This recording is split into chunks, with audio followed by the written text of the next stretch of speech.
Bonjour à toutes et à tous. Aujourd'hui, nous sommes le samedi 7 mars 2020, 67e jour de l'année. Il reste 299 jours pour finir l'année.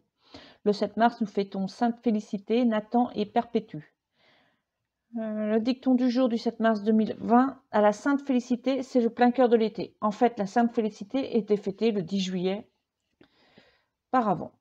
Conseil jardinage du 7 mars, aujourd'hui c'est le moment de protéger les premiers semis de radis, de choisir des variétés de légumes adaptées au climat régional et de tailler la lavande. La carte du jour, partenariat, du jeu de cartes Un souffle de magie. Apprenez à grandir au contact des autres, surmonter les obstacles en travaillant ensemble, touchez le cœur de chacun pendant qu'il y a encore de la vie. Aujourd'hui, je me rappelle que les relations satisfaisantes ne sont pas fortuites, mais le fruit d'efforts constants. Elles exigent temps et patience, ainsi qu'un réel désir de rester unis. Je fais preuve de courage devant mes difficultés, petites et grandes, et je dis la vérité. En ce moment même, je m'aime et, ce faisant, je trouve la force d'aimer les autres. Suite de la lecture du livre de Louise Hay, Transformez votre vie. Chapitre 3. D'où vient ce problème ? Le passé n'a pas de prise sur moi.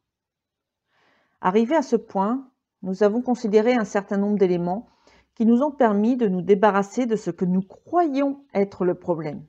Maintenant, nous nous trouvons face à ce qui me semble être le véritable problème.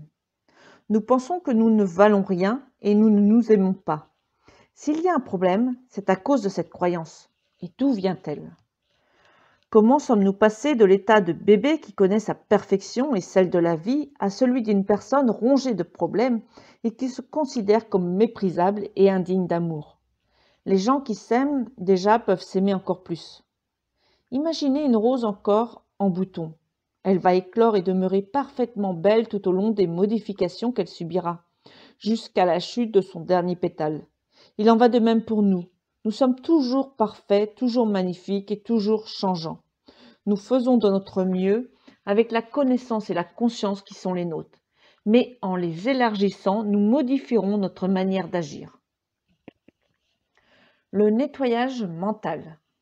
Il nous faut maintenant sonder davantage notre passé afin de voir les croyances qui nous ont guidés. Certaines personnes trouvent pénible cet aspect du processus alors qu'il ne l'est pas nécessairement. Nous devons simplement repérer ce dont nous allons nous débarrasser. Lorsque vous voulez nettoyer une chambre à fond, vous passez en revue tout ce qu'elle contient. Vous époustez ou faites briller certains objets pour leur donner une nouvelle beauté, tandis que vous en mettez d'autres de côté car ils ont besoin d'une réparation. Il y a aussi certaines choses dont vous n'avez plus besoin et le moment est venu de vous en débarrasser. C'est donc très calmement que vous jetez vos vieux journaux et magazines. Il n'est pas nécessaire de s'énerver pour nettoyer une chambre. Notre nettoyage mental doit s'opérer de la même manière. À quoi bon nous énerver lorsque nous devons nous défaire de certaines de nos croyances ? Débarrassez-vous-en aussi facilement que si vous jetiez des déchets à la poubelle. Iriez-vous fouiller dans les détritus d'hier pour préparer votre repas d'aujourd'hui ? Utilisez-vous votre vieux bric-à-brac mental pour créer vos expériences à venir ? Si une croyance ou une pensée ne vous est d'aucune utilité, débarrassez-vous-en. Il n'existe aucune loi stipulant que vous deviez continuer à croire ce que vous croyiez autrefois. Regardons maintenant quelques croyances limitatives que l'on m'a exprimées et voyons d'où elles proviennent. Pensée limitative, je ne vaux rien. La provenance, un père qui n'a cessé de répéter à cet homme qu'il était stupide. Il disait vouloir réussir dans la vie afin que son père soit fier de lui. Mais harcelé par la culpabilité qui l'emplissait de rancune, il allait d'échec en échec. Son père finançait tous ses projets qui tournaient court les uns après les autres.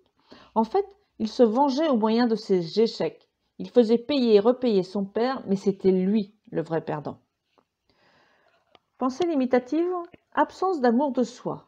Provenance, le besoin de cette femme de gagner l'approbation de son père. Elle ne voulait en aucun cas ressembler à son père. Ils n'étaient jamais d'accord et se disputaient sans cesse.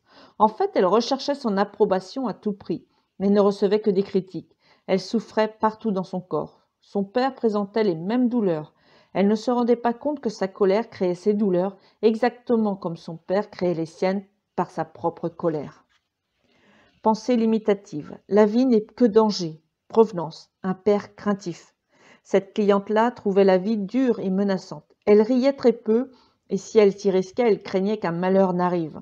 On lui avait répété au long de son enfance « Ne ris pas car il pourrait te le faire regretter ». Pensée limitative. Je ne vaux rien. Provenance. Cet homme avait été abandonné et ignoré. Il ne parlait pas volontiers. Il s'était réfugié dans le silence. Il venait d'en finir avec les drogues et l'alcool. Il était convaincu d'être foncièrement mauvais. J'appris que sa mère était morte quand il était très jeune et qu'il avait été élevé par une tante. Cette dernière ne lui parlait que pour lui donner des ordres. Sa jeunesse fut marquée par les silences. Il mangeait seul, passait ses journées en solitaire dans sa chambre. Il eut une aventure avec un homme aussi silencieux que lui. Leur relation était caractérisée par le silence. Il se retrouva seul quand cet homme mourut. Donc demain, il y aura à la suite de ce paragraphe un exercice, message négatif. Je te souhaite une très belle fin de journée dans la joie et la bonne humeur et je te dis à demain.